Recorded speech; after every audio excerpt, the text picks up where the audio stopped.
সৰিয়হৰ দুলিতে ভূত একেবাৰে স্পষ্ট কথা এইটো কাৰণ যিটো সময়ত এতিয়া আমি দেখিছো যে অসম আৰক্ষীয়ে এই ট্ৰেডিং প্ৰবঞ্চকৰ বিৰুদ্ধে অসম আৰক্ষীয়ে জোৰদাৰ অভিযান চলাই আছে তেনে সময়তে কিন্তু অসম আৰক্ষীৰ এজনৰ নাম ওলাইছে এতিয়া এনেকুৱা এটা ট্ৰেডিং প্ৰবঞ্চনাৰ এটা মাষ্টাৰ মাইণ্ড হিচাপে কালি পৰহি নিশা চাৰিদুৱাৰ আৰক্ষীয়ে যেতিয়া অঞ্জন সুপ্ৰিয়ম দাস নামৰ এজন ব্যক্তিক এই ট্ৰেডিং প্ৰবঞ্চনাত ট্ৰেডিং এই কাৰবাৰটোত জড়িত থকাৰ অপৰাধত তেওঁক যেতিয়া গ্ৰেপ্তাৰ কৰিলে অঞ্জন সুপ্ৰিয়ম দাসে এনে কিছু বিস্ফোৰক তথ্য প্ৰকাশ কৰিলে আমাৰ আগত সংবাদ মাধ্যমৰ আগত সেয়া ইতিমধ্যে পোহৰলৈ আহিছে যে এজন তেওঁ কোৱা মতে এজন CIDত কৰ্মৰত এজন বিষয়া সুৰজ ডেকাই গোটেই প্ৰবঞ্চনাৰ জালখন মেলিছিলে 2015 চনৰ পৰা ইতিমধ্যে তেখেতৰ ভাষ্য আমি শুনাইছো দৰ্শকসকলক শুনিবলৈ পাইছে যে 2015 চনৰ পৰাই সুৰজ ডেকাই এই প্ৰবঞ্চনাৰ জালখনত এনেধৰণৰ যুৱক কিছুমানক সোমোৱাই লৈছিল বিভিন্ন প্ৰবঞ্চনাৰ তেওঁ ইতিমধ্যে প্ৰকাশ কৰিছে যে তেওঁ 15 চনৰ পৰা যথেষ্ট লাভ পাইছিল যদি তেওঁ এটা টকা লগাইছিলে তাৰ বিনিময়ত তেওঁ দুগুণ ধন লাভ কৰিছিল আৰু সেই লাভ কৰাৰ পিছতে সেই লোভত পৰিয়ে বহু যুৱক তেনেকে সোমাই পৰিছিলে আৰু সেই অঞ্জন সুপ্ৰিয়ম দাস নামৰ যুৱকজন তেনেকেই 2015 পৰা এই কাণ্ডত লাগি আছিলে তেতিয়া যেহেতু তেওঁ লাভ পাই আছিলে গতিকে সেই কথাটো পোহৰলৈ অহা নাছিলে আৰু তাৰ পিছতে তেওঁ নিজৰ লগতে বহু যুৱকক কেইবাজনো যুৱকৰ পৰা পইচা লৈ তেওঁ নিজেও কৈছে যে ধাৰ লৈ পেলাই এনেকে ট্ৰেডিঙত লগাইছিলে বা এনেকে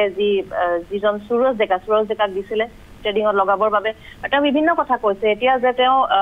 আমি অঞ্জন সুপ্ৰিয়মৰ পৰা যিখিনি কথা জানিলো তেওঁ কেৱল চাৰিদুৱাৰত বা কেৱল শোণিতপুৰতে নহয় অসমৰ বিভিন্ন প্ৰান্তৰ প্ৰায় 100-150 কোটি টকা বিভিন্ন প্ৰান্তৰ লোকৰ পৰা 100-150 কোটি টকা 200 কোটি মান টকা তেওঁ ইতিমধ্যে আত্মসাৎ কৰিছে এই প্ৰবঞ্চনাৰ জাল পেলাই আৰু তেওঁ এটা কথা গুৰুত্বপূৰ্ণ কথা এটা কৈছে যে এই কাৰবাৰটো যেহেতু সুৰজ ডেকা এজন আৰক্ষীৰ বিষয়া তেওঁ CIDৰ এজন বিষয়া বুলি কৈছে আৰু তেওঁ প্ৰথমতে DGP অফিচত কাম কৰিছিলে বুলি কৈছে আৰু তেওঁ কোৱা কথাখিনি যদি সত্য হয় তেতিয়াহ'লে এইটো এটা সাংঘাতিক চিন্তনীয় কথা এটা ভয়ংকৰ কথা কাৰণ অসম আৰক্ষীৰ ভিতৰৰ পৰাই যদি এই এনেধৰণৰ এটা গেং আৰম্ভ হৈছে তেতিয়াহ'লে নিশ্চিতভাৱে এটা ভয়ংকৰ কথা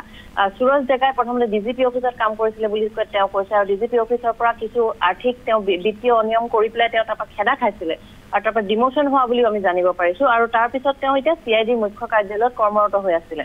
আৰু অঞ্জন সুপ্ৰিয়মৰ এই স্বীকাৰোক্তিৰ পিছত অঞ্জন সুপ্ৰিয়মৰ যেহেতু মোবাইল আৰু লেপটপ আৰক্ষীয়ে চাৰিদুৱাৰ আৰক্ষীয়ে জব্দ কৰিলে আৰু লেপটপত আৰু মোবাইলত যথেষ্ট বিস্ফোৰক তথ্য আৰক্ষীয়ে লাভ কৰিলে সুৰজ ডেকাৰ বিৰুদ্ধেও গতিকে তাৰপিছত সুৰজ ডেকাক কালি CID অফিচৰ পৰা CID মুখ্য কাৰ্যালয়ৰ পৰা চাৰিদুৱাৰ আৰক্ষীয়ে গ্ৰেপ্তাৰ কৰি আনিছে বৰ্তমান তেওঁ চাৰিদুৱাৰ আৰক্ষী থানাত আছে লকাপত তেওঁক ৰখা হৈছে আৰু তেওঁ অহৰহ জেৰা অব্যাহত ৰাখিছে আমি কিছু হয়তো তথ্য লাহে লাহে হয়তো পোহৰলৈ আহিব কাৰণ যেহেতু অঞ্জন সুপ্ৰিয়মেও কৈছে যে দুই এজন আৰক্ষী বিষয়াৰ কথা বা আৰক্ষীৰ বিষয়াৰ কথা তেওঁ জানে যে যিকেইজনৰ তেওঁলোক নিজেও স্কেমৰ বলি হৈছে বুলি কৈছে অৰ্থাৎ তেওঁলোকেও পইচা তাত বিনিয়োগ কৰিছিলে যদি আমি চাবলৈ যাওঁ যদি তেওঁ এজনৰ কথা কৈছে যিহেতু সুৰজ ডেকা যিহেতু আৰক্ষীৰ বিষয়া নিশ্চিতভাৱে তেওঁ আৰক্ষীৰ এটা নেটৱৰ্কত তেওঁ এই জালখন নিশ্চয় পেলাব গতিকে আৰু হয়তো কিছু নাম হয়তো পোহৰলৈ আহিব পাৰে আৰক্ষী বিষয়াৰ নাম হয়তো পোহৰলৈ অহাৰ সম্ভাৱনা আছে এয়া সম্ভাৱনা নুই কৰিব নোৱাৰি আৰু যেহেতু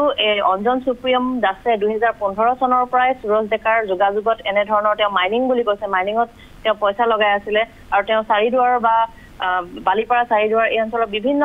যুৱকৰ পৰা তেওঁ যদিও প্ৰকাশ কৰা নাই আমি ভিতৰি খবৰ পোৱা মতে তেওঁ বিভিন্ন যুৱকৰ পৰা ব্যক্তিৰ পৰা প্ৰায় 50 লাখ টকা প্ৰায় 50 লাখৰো অধিক টকা তেওঁ এই সুৰজ ডেকাৰ এই প্ৰবঞ্চনাত তেওঁ লগাইছিলে আৰু তাৰপিছত এতিয়া সেই মানুহখিনিয়ে তাৰে এজনে ইতিমধ্যে অভিযোগ কৰিছে আহি আৰক্ষীৰ ওচৰত অভিযোগ কৰিছে যাৰ ফলত তেওঁ অঞ্জন সুপ্ৰিয়ম ধৰা পৰিছে আৰু হয়তো অভিযোগকাৰী এনেধৰণৰ ওলাব ভয়তে হয়তো কিছু অভিযোগকাৰী এতিয়াও ওলোৱা নাই পোহৰলৈ অহা নাই নাম তেওঁ প্ৰকাশ কৰা নাই কিন্তু বহু যুৱক যে ওলাব সেয়া নিশ্চিত কাৰণ 2015 চনৰ পৰা যেহেতু এইটো কাৰবাৰ চলাই আছিলে অঞ্জন সুপ্ৰিয়মে সুৰজ ডেকাৰ সৈতে মিলি গতিকে আৰু কথা হয়তো পোহৰলৈ আহিব আৰু এতিয়া যেহেতু আজি চাৰিদুৱাৰ আৰক্ষী থানাত সুৰজ ডেকাক ৰখা হৈছে তেওঁক জেৰা অব্যাহত ৰখা হৈছে তেওঁক কালি নিশাই 1 বজাতে আনি পেলাই চাৰিদুৱাৰত আৰক্ষীয়ে আনি ইয়াত লকআপ কৰিছে গতিকে কিছু তথ্য কিছু সময়ৰ পিছত হয়তো আমি গম পাম হয় হয় সংগীতা আপোনাক ধন্যবাদ জ্ঞাপন কৰিছো এই মুহূৰ্তত বিষয়টো সন্দৰ্ভত সবিশেষ তথ্যখিনি জনোৱাৰ বাবে